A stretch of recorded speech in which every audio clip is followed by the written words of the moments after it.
Good morning students. अज आप दो question करने हैं। दोवें क्वेश्चन बड़े इंपोर्टेंट है, पेपर च आ सकते हैं। ध्यान ना देखना यार। सब तो पहला करनी आप एग्जाम्पल 14। एग्जाम्पल 14 दे विच की है देखो यार, find the number of different 8 letter arrangement that can be made from the letter of the word daughter so that first part all vowels occur together, second part all vowels do not occur together। मैं पिछले lecture च एक तुहानूं formula कराया सी, उसे फार्मूले ते base ते सम होना है। इन्होंने कहा वोवल्स अक्कर टुगैदर वाली दी कड्डो परमुटेशन अरेंजमेंट ते vowels do not occur together वाली दी कड्डो। एग्जाम्पल 14 सब तो पहला ना आप फस्ट पार्ट है वोवल्स अक्कर टुगैदर वो कट लेनी है। वर्ड है डॉटर। डॉटर वर्ड देखो किन्ने लैटर का वर्ड है, 8 लैटर वर्ड है डॉटर। एन है 8 वोवल्स। वोवल्स किन्ने है ए यू ई 3 वोवल है। हुण पहला पार्ट है ही नंबर ऑफ अरेंजमेंट कड्डो वोवल्स अक्कर टुगैदर दी। ये आपां नूं क्वेश्चन च है। जो अक्कर टुगैदर लिखा है आप की मन के चलीदा है, take 3 vowels as single element. जिन्ने वोवल्स है ना उन्होंने आप सिंगल एलीमेंट मान लेना है। Take 3 vowels as single element. हुण एन देखो यार, एन किन्ने लैटर वर्ड है, 8 लैटर वर्ड है। 3 वोवल्स नूं सिंगल एलीमेंट मान लीए। 8 - 3 करना है, एक सिंगल एलीमेंट भी मनिया आप +1 कर देना है। जिन्नियां नूं सिंगल एलीमेंट मनिया है उन्होंने टोटल विचों माइनस करना है तो +1 करना है, क्योंकि सिंगल एलीमेंट का +1 करना होंगे। तो हुण नवा इनू कैपिटल एन मान लेना, स्मॉल एन पिना मान चुके हैं, बन गया 6। हुण number of arrangement first part च नंबर ऑफ अरेंजमेंट कटनी होए, जे 6 लैटर वर्ड की अरेंजमेंट करनी होए, 6 लैटर वर्ड की अरेंजमेंट करनी होए 6 फैक्टोरियल। 6 लैटर वर्ड की अरेंजमेंट करनी होए 6 फैक्टोरियल इनटू किन्ने वोवल्स है अपने को 3। तिन्ने अलग अलग है सी, ए यू ई तिन्ने वोवल्स अलग अलग है ही। इन्हां दी अरेंजमेंट करनी होए 3 फैक्टोरियल।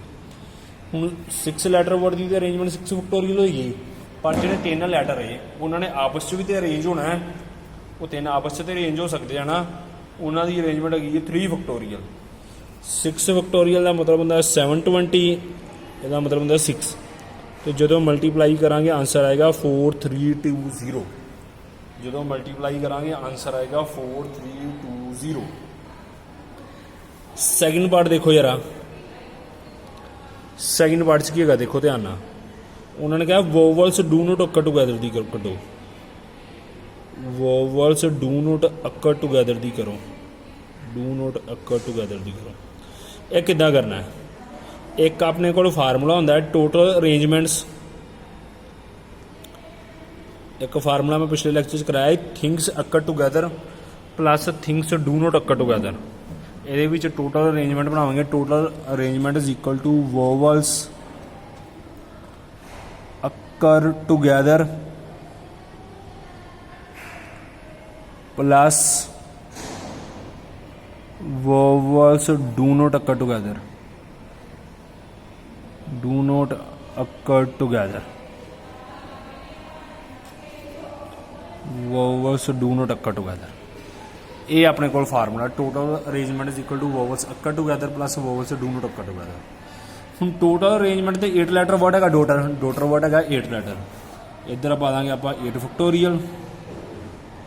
अक्कर टुगैदर की प्रोबेबिलिटी आप कड्ढी हुई first part 4320 plus vowel do not occur together है। जो डू नॉट अक्कर टुगैदर की कटनी होए टोटल अरेंजमेंट विचों अक्कर टुगैदर वाली करी दी माइनस। टोटल अरेंजमेंट विचों अक्कर टुगैदर की करी दी माइनस।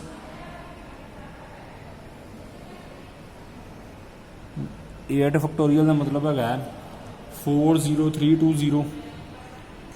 सोल्व कर लेना, ही वैल्यू आएगी। इधर आके माइनस हो जाएगा इत्थे लिख देना vowels do not occur together, vowels do not occur together, do not occur together. जो माइनस करांगे अपने को आ जाएगा 36,000 आंसर आ जाएगा। ये अपना आंसर होना। एक बार दोबारा सोल्व कर लेना, इंपोर्टेंट क्वेश्चन है जी। अगे क्वेश्चन नंबर 11 रहिंदा अपना एक्सरसाइज 7.3 का, वो करन लगे आप। स्टेटमेंट देखो जरा, in how many ways can the letter of the word permutation be arranged if the word start with P and end with S। पहला पार्ट है। सैकेंड पार्ट है vowels are all together. Third part है there are always 4 letter between P and S। पहला part करते हैं, फिर second, फिर third. Word है परमुटेशंस, वर्ड है परमुटेशंस, परमुटेशंस।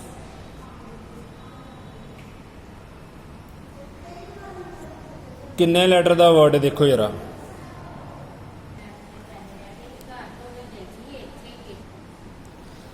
हुण देखो किन्ने लैटर वर्ड है परमुटेशन 1 2 3 4 5 6 7 8 9 10 11 12 12 लैटर वर्ड है। रिपीट वेखो की हुंदा पिया, टी आंदा पिया 2 बारी, टी आ रहा 2 बारी। और कोई रिपीट कर रहा है? मेरे ख्याल से तो नहीं कर रहा और कोई रिपीट। परमुटेशंस हुण देखो जरा, उन्होंने कहा how many veg permutation be arranged. पहला पार्ट है word start with P, word start होना चाहिए P तो एंड एंड होना चाहिए S तो, एंड विद S। हुण P तो पहली पोजीशन फिक्स कर लिया, एंड S एंडली पोजीशन फिक्स कर लिया, विचकार 10 नंबर ही बचणगे। ये फिक्स हो गए ना दोवें। उन्होंने कहा वर्ड P तो स्टार्ट होना चाहिए, खत्म S तो होना चाहिए, दोवें फिक्स हो गए। तो टोटल वर्ड है 12। मतलब अरेंजमेंट च पैने हैं। पहले पार्ट का आंसर की आना number of arrangement, number of arrangements. दोवें फिक्स हो गए। 12 च 2 घटा के उपर आ गया 10 फैक्टोरियल। T आ रहा 2 टाइम्स, तो 2 फैक्टोरियल डिवाइड करांगे। जोड़ा लैटर रिपीट करता हो उन्हें फैक्टोरियल के नाल डिवाइड करीदा, उन्होंने डिवाइड कर लाँगे। जो ये सारे सोल्व करोगे 10 फैक्टोरियल 2 ਨਾਲ डिवाइड करोगे, ਤੁਹਾਡਾ आंसर आएगा सोल्व करके वेख लेना 1814400। सोल्व करके वेख लेना, ਤੁਹਾਡਾ यही आंसर आएगा। सोल्व करना है तो छड्ड ना दिओ। सैकेंड पार्ट है vowels, vowels are all together. Vowels इकट्ठे आने चाहिए। अच्छे वोवल्स है किन्ने हैं देखो, EU AIO। ਇਹਦਾ मतलब ਤੁਹਾਨੂੰ कोई बंदा पुछ ले कि ਕਿਹੜਾ ਲੈਟਰ ਕਿਹੜਾ ਵਰਡ ਜਿੱਚ ਸਾਰੇ ਵੋਵਲ ਆਉਂਦੇ ਪਏ ਆ, ਕਹਿ ਸਕਦੇ ਆ ਪਰਮੂਟੇਸ਼ਨ। ਇਟਸ AEIOU ਸਾਰੇ ਆ ਰਹੇ ਆ, ਇਕੁਏਸ਼ਨ 'ਚ ਵੀ ਵੈਸੇ ਆ ਜਾਂਦੇ ਆ। ਹੁਣ ਵੋਵਲਸ ਆਰ ਆਲ ਟੂਗੈਦਰ। ਜਦੋਂ ਆਲ ਟੂਗੈਦਰ ਆ ਗਿਆ ਕੀ ਕਰਨਾ, ਟੇਕਿੰਗ 5 ਵੋਵਲਸ। परमुटेशन च आप लगे हुए हैं ना, AEIOU लगा हुआ है,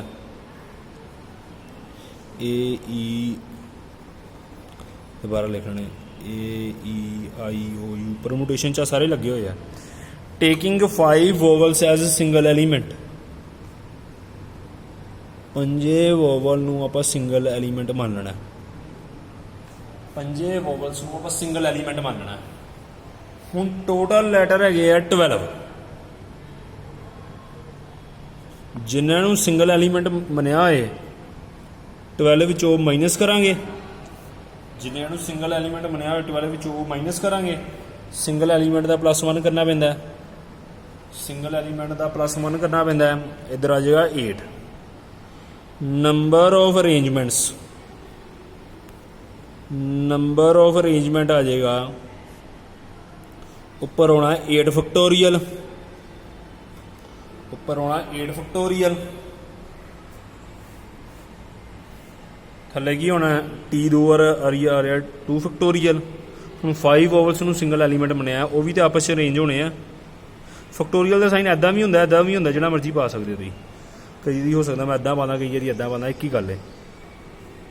ਇਨਟੂ 5 ਫੈਕਟੋਰੀਅਲ, ਇਹ 5 ਓਵਲਸ ਨੂੰ ਸਿੰਗਲ ਐਲੀਮੈਂਟ ਬਣਿਆ ਨਾ, ਉਹਨਾਂ ਦੀ ਅਰੇਂਜਮੈਂਟ 5 ਫੈਕਟੋਰੀਅਲ ਹੋਣੀ ਹੈ। ਉਹਨਾਂ ਦੀ ਅਰੇਂਜਮੈਂਟ 5 ਫੈਕਟੋਰੀਅਲ ਹੋਣੀ ਹੈ। ਅਤੇ ਜਦੋਂ ਇਹਨਾਂ ਨੂੰ ਮਲਟੀਪਲਾਈ ਕਰਾਂਗੇ ਆਪਾਂ, ਮਲਟੀਪਲਾਈ ਕਰਕੇ ਵੇਖ ਲੈਣਾ, ਤੁਹਾਡੇ ਕੋਲ ਆਨਸਰ ਆਏਗਾ 2419200। ਸੋਲਵ ਕਰਨਾ, ਮਲਟੀਪਲਾਈ ਕਰਿਓ, ਮਲਟੀਪਲੀਕੇਸ਼ਨ ਹੀ ਗਲਤ ਕਰਨੀ ਤੁਸੀਂ। ਇਹਨੂੰ ਮਲਟੀਪਲਾਈ ਕਰਕੇ ਵੇਖ ਲੈਣਾ, ਤੁਹਾਡਾ ਆਨਸਰ ਆ ਜਾਏਗਾ। ਥਰਡ ਪਾਰਟ ਦੇਖੋ ਜਰਾ,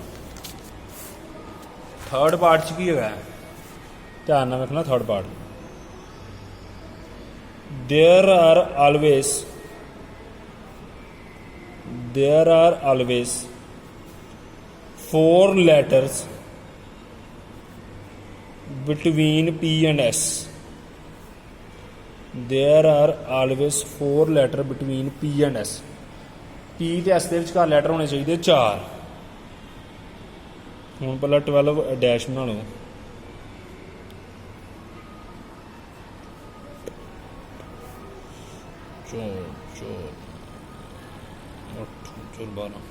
ਹੁਣ P ਤੇ S 'ਚ ਆਪਣੇ ਕੋਲ ਲੈਟਰ ਹੋਣੇ ਚਾਹੀਦੇ 4। ਇਹ ਕਿੱਦਾਂ ਆਉਣਾ, ਇਹ ਸਮ ਥੋੜ੍ਹਾ ਅਲੱਗ ਹੈਗਾ ਜੀ, ਬਾਕੀਆਂ ਨਾਲ ਮੈਚ ਨਹੀਂ ਕਰਦਾ। ਦੇਖੋ ਜਰਾ, P ਜਿੱਥੇ ਲਿਖਾਂਗੇ ਤੇ ਆਪਾਂ ਨੂੰ 4 ਦਾ ਗੈਪ ਦੇ ਕੇ S ਪਾਉਣਾ ਪਏਗਾ।